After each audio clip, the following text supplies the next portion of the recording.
constituents. Now, George is going to talk from his point of view on the other side of the water. And once again, the television or the telephone number to call is 270-3588. We'd like to hear from you if you'd like to speak with George. George, we were saying before the program began, you and I go back a long way. A long way back to '63, I believe. Yes. Yeah. When we were in the first year, the first two-year program of the Nova Scotia Teachers College. Teachers College, right on. In Toronto, yeah. And your brother Charlie was there, and many other people whom we know, Paul McEwen. And, yes, Paul was in our class. Yes, exactly. And we shared many memories. I stopped telling those stories because nobody believes them anymore.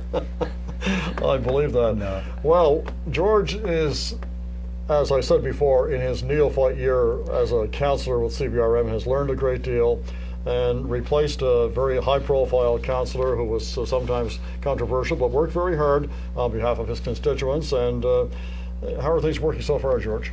Well, I always use the word, Murray, adventure. I used to say interesting, but it's a real adventure. I'm really enjoying it. Great. As you know, I was on the school board for 8 years after my retirement, so I had a little training ground. Little training ground, less calls, but very interesting. But I'm really enjoying it. Like I say, every day is an adventure, and the calls keep coming, and people thought I might mind all the calls, but I really enjoy the interacting with the community members and the residents, and I know most of them almost on a first name basis because I was there so long, both in reserve mines and Glace Bay High, so it's easy to mix with them and talk to them and so on. George, I mentioned to Derek about the fact that his significant other, Stephanie, takes a number of telephone calls at home. She's getting immersed in the business of regional council as well, and I'm sure your family is equally supportive. Yeah, my wife Joanne has been fantastic, both in the election campaign and even now, and even like answering the phone, and as Derek said, probably giving me some guidance at times. And, yes, so it's wonderful to have the support from your family.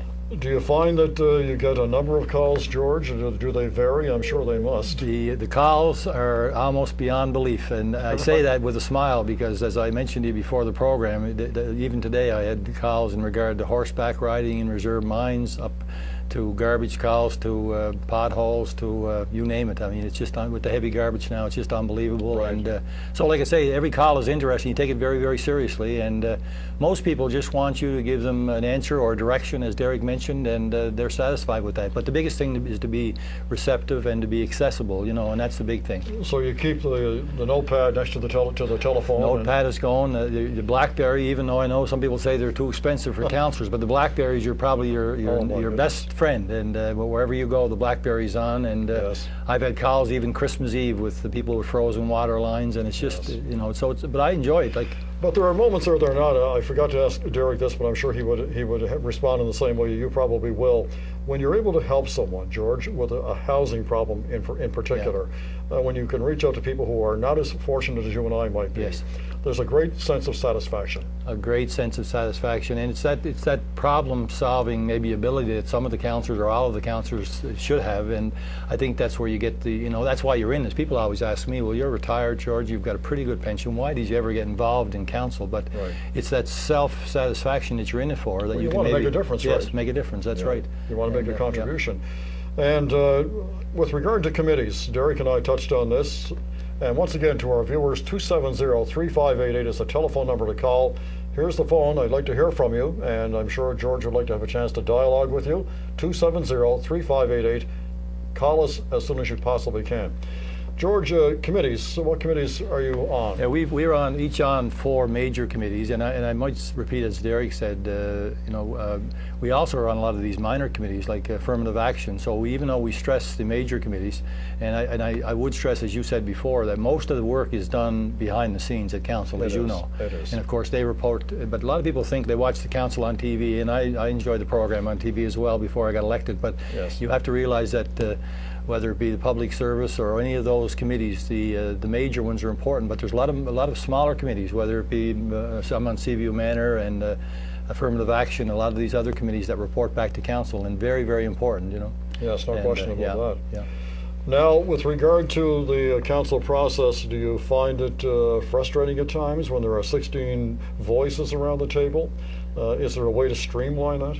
Well, I mentioned to you before, and again, not to be humorous, but sometimes when a major thing comes up, it's like almost like a piece of cheese and 16 mice after a little piece of the cheese. Good analogy. And it's my analogy I always use because it's it's humorous, but it's very important. And sometimes we do tend to get parochial. You know, you go in there with almost an open mind, but yet you're serving your constituents. Yes. And even though you're trying to treat the whole area the same, it's hard not to be parochial at some times, and that's why you get into this, whether the council size is too big or too small or whatever. And I know we'll get into that discussion later. But yes. But it gets interesting. But the other frustration for me as a councillor, I think probably the biggest frustration in a sense is, and I know you alluded to this before with Derek, is that in my area, about 2/3 is provincial. And yes. 1/3 is the old town of Glace Bay. So yes. what happens sometimes is you'll get residents calling.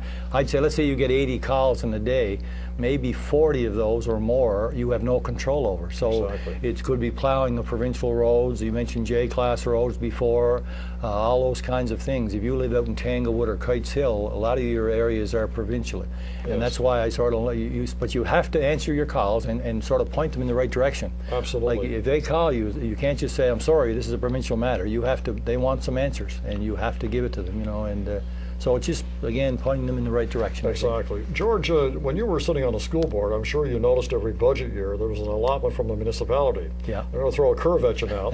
When I was on council, I was always a little resentful and often raised this topic of the allotment. It's $11 million. Mm-hmm. Yeah. That goes to the school board each year, and I've always felt that there should be representation to follow that. Mm-hmm. I'm a strong believer there should be a representative from council on the school board. It doesn't Mm-hmm. operate that way at the moment, but no. How do you feel about the allotment? Is it too much? Is it adequate?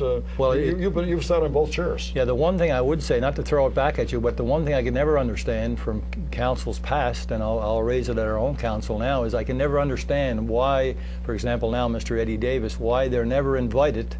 Like they're never invited to the council table to even explain how things are operating, yes. or where this money is being spent. At least exactly. so just as a PR thing, like perception. We're hoping that we can get Mr. Davis and whoever's next year's CEO, or if Eddie's still there, to come before council, because I know there's probably some councillors and maybe some taxpayers right. who probably don't really understand like where that money is going. Well, I'm sure there are. And again, there is a big chunk of that budget going towards education. Well, when you see Eileen Lannon Alford from yeah. CBC, for example, just to use her as one yes. example, coming yes. before council to explain what yeah. what her group is doing and yeah. why they need the allotment from council, yeah. Mr. Davis, or whoever the superintendent might be yes. in the future, yeah. should be expected to come in and do likewise. But they welcome the opportunity. In fact, before I was elected, Eddie, one of my last cups of coffee with Eddie, he said, George, when you get in there, how about inviting us over? We'd love to go over.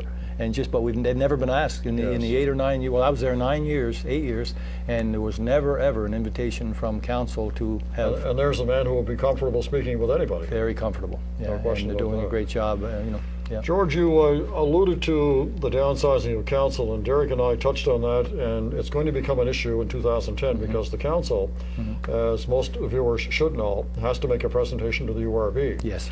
And you have to get together, you have to secure input from the public as well. Mm-hmm. How do you feel about that?